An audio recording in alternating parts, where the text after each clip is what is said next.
I never imagined I'd find myself in small claims court at 8:30 on a Tuesday morning, watching the president of a neighborhood association cycle through 3 shades of red. Yet there I stood, casually sipping my iced coffee while Judge Harrison inspected my property deed like he was disarming a live explosive. "Mr. Palmer?" he began, sliding his glasses up his nose. "These documents place your residence on Mockingbird Circle, east of Elmage Drive. Is that accurate?" "That's correct, Your Honor," I replied evenly. He shifted his gaze to the plaintiff Rebecca Garrison, the head of the Maple Heights Homeowners Association. Her carefully curled blonde locks seemed to droop under the weight of his stare. "Miss Garrison," he said, "charter your HOA submitted clearly outlines that Maple Heights includes homes only west of Elmage Drive. So, tell me, does Mr. Palmer belong to your association?"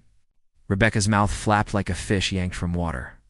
"Well, should be," she said in a squeaky voice. The judge raised his eyebrows so far, they nearly vanished into his thinning hairline. "That's not what I asked.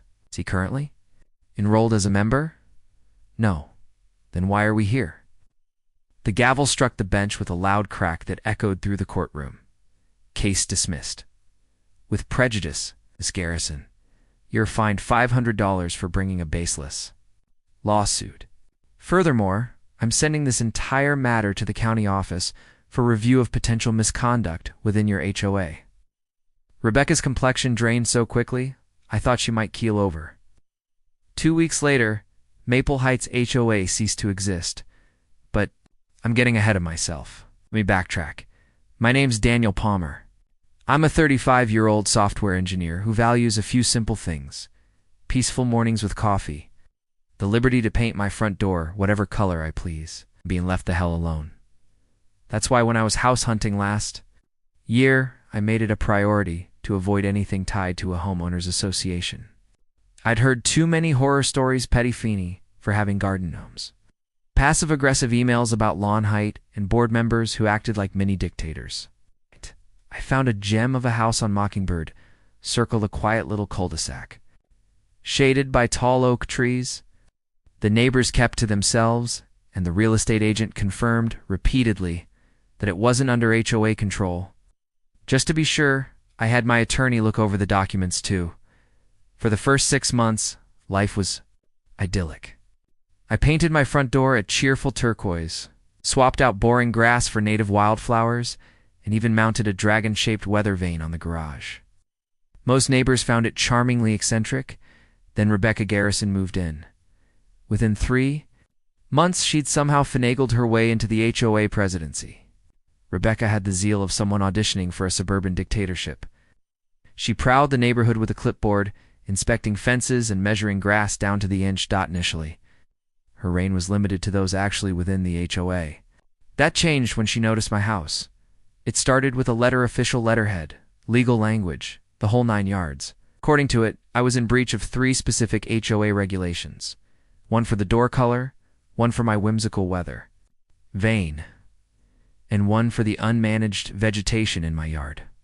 I replied politely, attaching documents that proved I wasn't part of their association. I thought that was the end of it. I was wrong. 2 mornings later, there was a knock on my door, 7 a.m. sharp. There stood Rebecca, clipboard clutched. In one hand, a massive HOA pin on her blazer, catching the sunlight like a beacon. "Mr. Palmer," she began without a greeting, "we need to address your integration into the Maple Heights standards." I blinked, still in pajamas, coffee in hand. "Integration? I'm not in your HOA?" She waved her hand like that detail didn't matter. That's just technical. "Your deviation lowers our collective property values." I actually laughed. "Lady, I painted a door and planted flowers, not opened a scrapyard." Her lips disappeared into a tight line. "Exactly the kind of attitude we need to correct. I have a voluntary membership packet for you to sign." She handed over what looked like a 50-page novella. On the cover page, monthly dues of $175, list of approved paint colors: beige, beige, gray, and more beige, and a clause demanding I take down my dragon within 5 business days. I handed it right back. "That's not happening. Have a good day." As I moved to shut the door, she jammed her foot in the frame. "You're making a mistake. The HOA has tools to deal with uncooperative neighbors. Was that a threat? It'd be unfortunate if you were excluded. I didn't call the cops yet. She hadn't technically crossed any legal line. But I did start keeping records. Soon enough, Rebecca escalated. I received near-daily notices for ludicrous infractions. My bird feeder was at the wrong angle. My hose was coiled counterclockwise. My garbage bins hit the curb 3 minutes early. Then came the petition. Rebecca canvassed both HOA and non-HOA areas, collecting signatures to annex my street.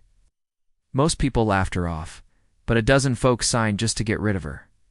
She delivered the petition to me like she'd won the lottery, 60%. Of surveyed residents support integration, she declared. I scanned it. You've got 12 signatures. 60% of those surveyed. You only asked 20 people. Quality over quantity, Mr. Palmer? Her efforts might have been laughable if they weren't so exhausting. She even held community walks past my property, loudly commenting on my supposed infractions. She reported my flowers to the city for attracting bees. The inspector complimented them. Tried to get my weather vane classified as a structure building department, laughed. And even called animal control over my bird feeder, they told her. To get a hobby, I documented everything. Retired attorney Tom Brennan, who lived a few doors down, said I might even qualify for a harassment injunction if it continued. But I didn't need one. Because Rebecca finally overplayed her hand. One morning, a summons was taped to my door. The HOA was suing me in small claims court for $3,008. $150 in fines and unpaid dues. From an association. I didn't belong to Tom help me build a bulletproof defense. Either this is incredibly bold or colossally stupid, he said, shaking his head. Tuesday morning came. I walked into the courtroom carrying deed records, the HOA's own maps, and a binder of every encounter and communication. Rebecca showed. Up in a power suit, smug as ever, Judge Harrison listened to her lawyer drone on about fines and violations. Then he turned to me. Mr. Palmer, are you a member of this association? No, Your Honor. I live outside their jurisdiction. These documents confirm it. He flipped through my papers for less than 2 minutes before raising his eyebrows. You know the rest. Dismissal, fine, referral to the county. But it didn't stop there. Turns out, Rebecca hadn't just misused HOA funds for the lawsuit. She spent $3,000 on beautification consulting that turned out to be landscaping at her own home. Another $1,500 on catered board meetings where she was the only attendee she hadn't filed the required reports with. The state in over 2 years, Tom's contacts heard. Maple Heights residents had long wanted to dissolve the HOA, Rebecca gave them the perfect excuse. A special meeting was called. For the first time in 5 years, they hit quorum. The only item on the agenda, dissolve the HOA. The vote. 73 in favor, 12 against. When the results were read aloud, Rebecca reportedly screamed, "You'll regret this when property values crash." Someone shouted back, "The only thing crashing is your credibility." But the real consequences came later. The district attorney filed charges too. Misdemeanor counts of fraud for misuse of funds, and one for filing a false lawsuit. Rebecca pleaded no contest to one count. She got 6 months of probation. 200 hours of community service focused on financial ethics.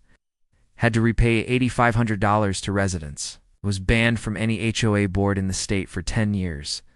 As the judge read her sentence, Rebecca's proud posture wilted. The woman who'd spent months trying to control others had lost everything that made her feel powerful. And when the gavel struck one final time, she stood there frozen, able to believe the circus was truly over.